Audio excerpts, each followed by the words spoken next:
예, 시청자 여러분 안녕하십니까. 출발 성공 투자 후반부 이어갑니다. 다시 등장한 오냉커입니다.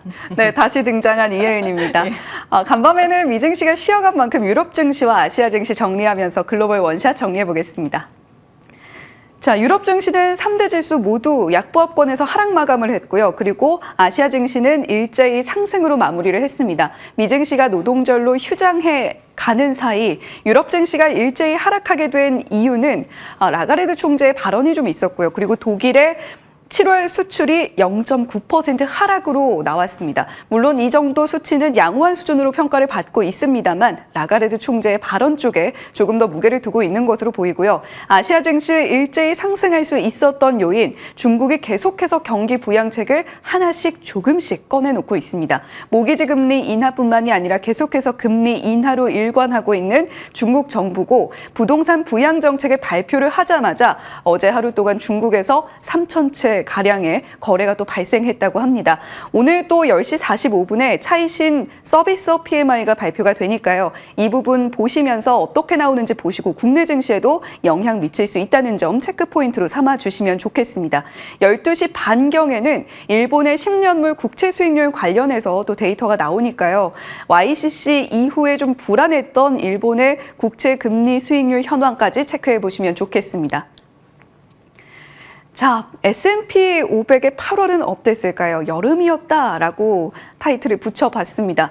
8월 한 달 동안 여름이었던 이유 좀 빨간 종목들이 많죠. 이글이글한 종목이었으면 좋았을 텐데 하락을 빨간색으로 표현하고 있는 S&P 500인 만큼 좀 여름철에 붉은 빛이 감돌았던 S&P 500이었습니다.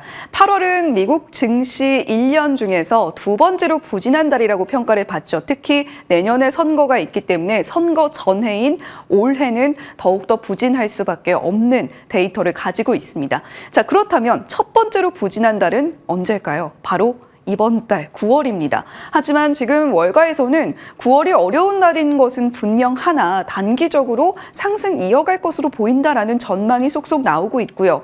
경기 침체가 아니라 지금 나오고 있는 지표들은 단순 둔화에 그치기 때문에 계절적 약세를 극복하고 난다면 점차적으로 새로운 최고치를 향해서 달려갈 것이다 라는 전망도 나오고 있습니다.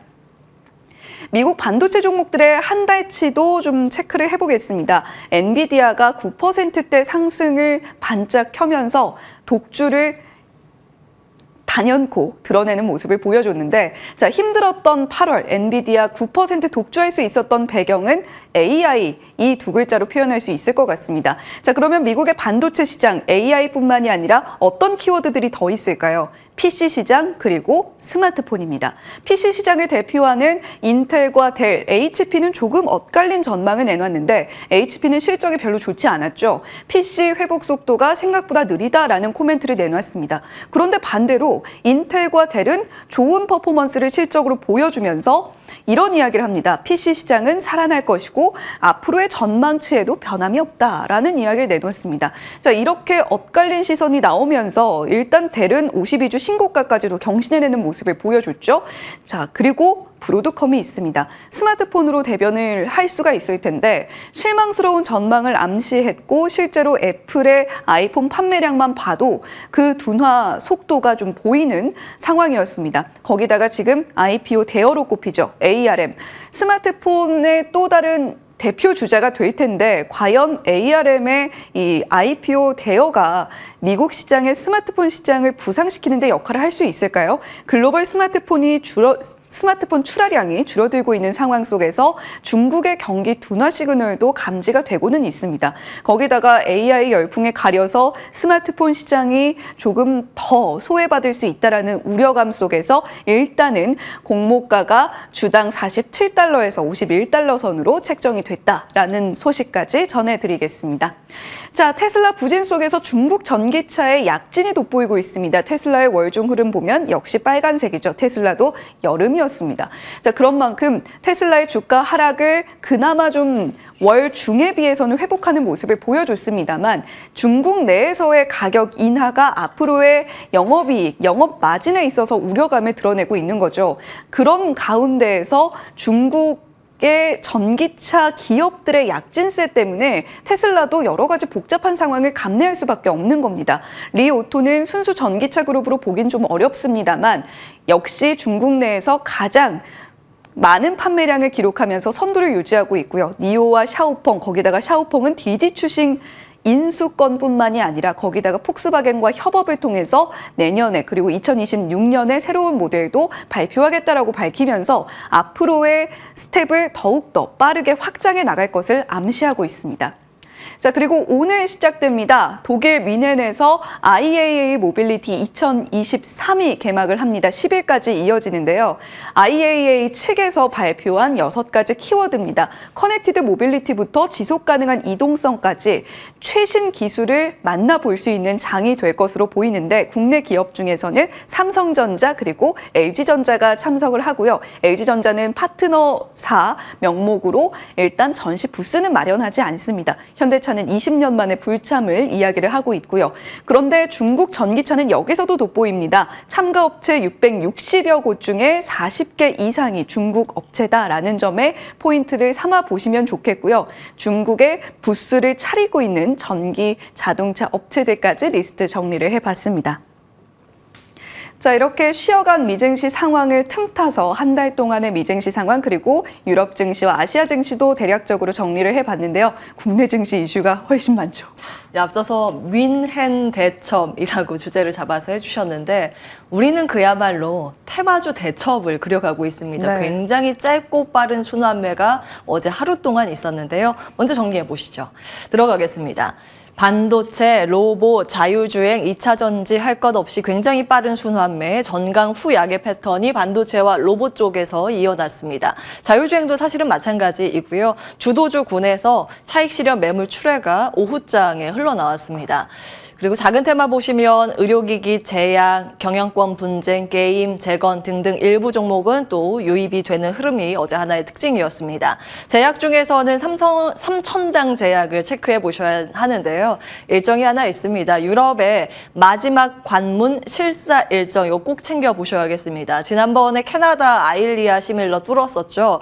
그리고 나서 남은 것이 유럽과 미국입니다. 말씀을 드렸습니다. 유럽의 마지막 관문을 뚫게 되면 자연스럽게 미국에 대한 기대감이 커지고 그렇게 된다면 실적이 상향 조정 레포트로 이어지게 됩니다. 같이 참고해 보시기 바라겠고요. 본론은 이겁니다. 중후 장대.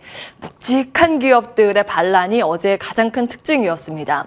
국제유가 서부 텍사스산 원유 WTI가 올 들어서 최고치 경신을 이어가고 있습니다. 그 힘을 받아서 정유화학 섹터의 강세였는데 전통 정유화학 섹터뿐만이 아니라 어제는 범화학주까지 일제히 상승세를 시현했습니다.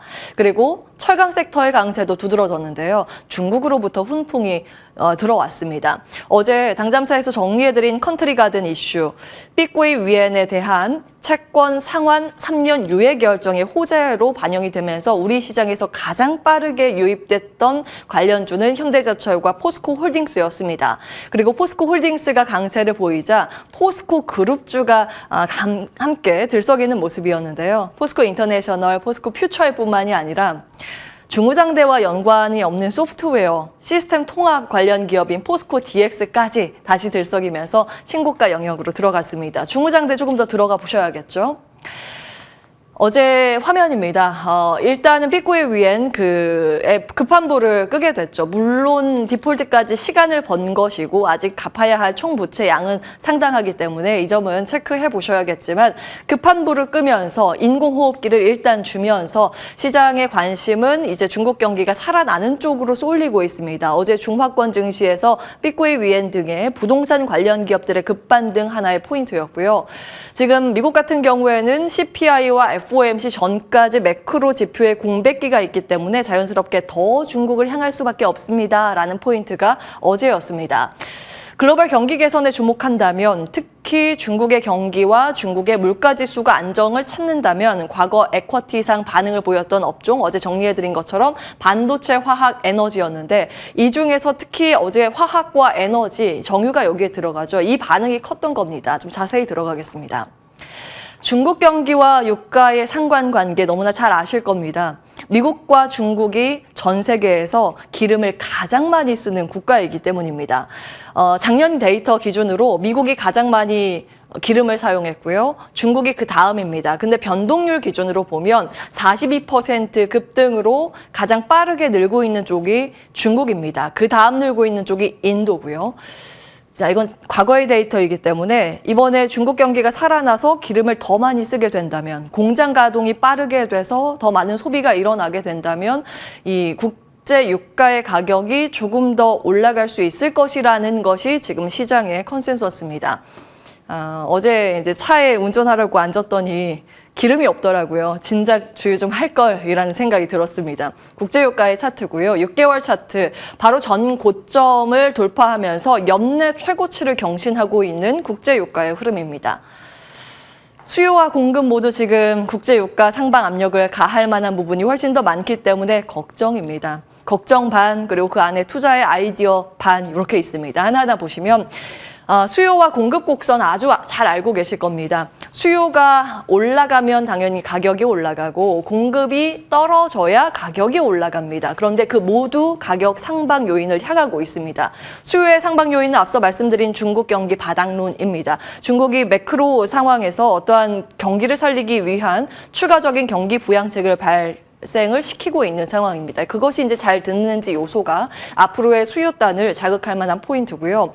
공급의 하방 압력을 가할 요인은 미국과 오펙 플러스 두 축이 담당을 하고 있습니다. 미국 같은 경우에는 최근 곳간에 쌓아두고 있는 기름을 많이 방출했습니다. 재고가 연중 최저치로 내리꽂고 있는데요. 미국 내에서 생산을 환경 문제 등을 이유로 크게 늘리지는 못하고 있는 상황인데 유럽, 아시아 쪽으로 수출은 증가하기 때문입니다. 그리고 오펙 플러스는 아시다시피 사우디, 러시아를 주축으로 감산에 합의를 했는데 9월에 이어서 10월 또 추가 연장 감산에 대한 가능성이 높아지고 있습니다. 어제 나온 코멘트인데요. 러시아 노박 에너지 장관이 어느 정도 오펙 플러스 회원국끼리의 감산의 합의에 이르고 있다라는 코멘트를 직접적으로 했습니다. 다음 주에 사우디 러시아 공식 발표 예정이 있기 때문에 여기서 어떤 코멘트 나오는지 꼭 챙겨보셔야겠습니다. 그러면 앞으로의 체크포인트 두 가지가 압축이 되겠죠. 원유 재고 미국에서 어떻게 나오는가, 중국 부양책이 어떻게 나오는가, 그리고 이 부분, 이것은 사실 외교적인 관점과도 맞닿아 있습니다. 외교적인 변수 따로 정리를 해봤는데요. 미국 같은 경우에는 지금 물가 잡고 싶어 하죠. 특히 유가가 좀 떨어져서 인플레가 안정을 찾기를 바랍니다. 그렇기 때문에 곧 있을 G20 회의에서 미국과 사우디 정상회담 가능성이 계속 물망에 오르고 있는 건데요. 여기에서 긍정적인 이슈가 나온다 그러면 우려 요인이 하나가 해소되는 겁니다. 다만 지금 미국, 이란 핵합의 임시 타결이 그중에 변수입니다. 외교적으로 굉장히 복잡하고요. 자, 이로 인해서 슬며시 표정 관리하고 있는 섹터가 있죠. 정유업계입니다. 들어가겠습니다. 증권가에서 유가 전망은 일단 세론 가능성도 일부 있습니다. 실제 오펙 플러스에서 감산 발표로 나오고 나서 뉴스에 팔아라 국제유가 약세 가능성이 있습니다. 다만 그럼에도 불구하고 잠시 떨어졌다가 올라갈 가능성이 높다라는 의견이 대다수인데요. 왜냐하면 지금은 유가 하락 요인이 더 많지 않기 때문이라는 점입니다. 삼성증권에서는 특히 정제 마진 강세는 올 겨울까지 이어질 것이다. 왜냐하면 겨울에 기름 수요가 더 늘기 때문에 그렇다라는 이야기를 하고 있습니다. 차트 보시면 국내 정유 2사의 종합 마진 추이인데요. 그 국제 유가 상승을 하면 정제 마진에 더 이익을 붙여서 팔 수가 있겠죠. 그래서 정제 마진이 거의 같은 궤를 그리는데 보시면 올 들어서 1월 이후에 최고치로 급격하게 늘고 있는 정제 마진의 추이 보실 수 있습니다. 우리나라는 서부 텍사스산 원유 등보다 두바이유를 사용하죠. 두바이유의 마진 스프레드인데 보시면 가솔린, 등유, 디젤, 특히 이제 등유와 디젤의 회복 속도가 굉장히 빠르게 올라가고 있습니다. 그렇기 때문에 정유업계 상반기 돈을 못 벌었지만 앞으로는 이익이 조금 더 나아질 것이다 라는 이야기 있습니다. 그런 한 가지 매크로 관점에서 기름은 여러 가지 의미를 내포하고 있습니다. 그 관점에서 큰 그림을 그려보겠습니다. 향후의 체크포인트 앞서서 말씀을 드렸고요. 투자의 아이디어, 작년에 러시아 우크라이나 전쟁으로 인해서 국제유가와 천연가스가 급등을 했을 때 투자의 아이디어 정리해드렸던 내용 가지고 왔습니다. 있습니다. 당시에 이제 국방 안보와 기술 안보 부분을 제외하고 인플레이션 관련 부분만 따로 기입을 해봤는데요. 첫 번째 에너지 안보, 조선, 원자력, 풍력, 태양광, 화력 등의 대체 에너지에 대한 수요 이야기가 나올 거고요. 정유화학이 이제 식량 안보 포함해서 화학 비료의 급등세가 이제 맞닿아 있습니다. 그리고 두 번째 인플레이션 상시화인데 기름이라는 것은 모든 제품에 들어갑니다. 옷에도 그러고 지금 보이는 모든 제품에 필요하죠. 그렇기 때문에 기름 가격의 상승은 모든 제품 가격의 상승, 즉 인플레이션 압박 요인이기도 합니다. 그렇기 때문에 인건비 등을 줄이고 싶어하는 대기업의 시선에서는 작년에 체크해드린 게 자동화, 공장 자동화, 로봇 AI 등등이었고요. 아웃소싱에서 인소싱으로 케이펙스 확대, 공급망 내재와 세계화의 후퇴 등을 부차적으로 좀 체크를 해볼 수 있습니다. 디지털 전환 드러낸 이번 정부 내용까지만 볼 수 있을 것 같습니다. 여기까지 한번 보죠. 정부의 내년도 예산안이 공개가 됐고 A, B, C, D 말씀을 지난번에 드렸습니다. 그중에서 D가 디지털 정부, 디지털 플랫폼 정부였는데 그의 구체적인 내용이 어제 공개가 됐습니다. 보시면 가장 많은 비중을 차지하고 있는 금액 순으로 봤을 때는요. 클라우드 부분이 좀 눈에 띄고요. AI와 클라우드, 그 다음이 마이데이터 쪽입니다. 데이터 관리 쪽에 관련해서 우리나라 좀 규모는 작지만 여러 가지 종목들이 있기 때문에 한 가지의 투자의 아이디어로 활용을 하시면 되겠습니다. 여기까지 합니다.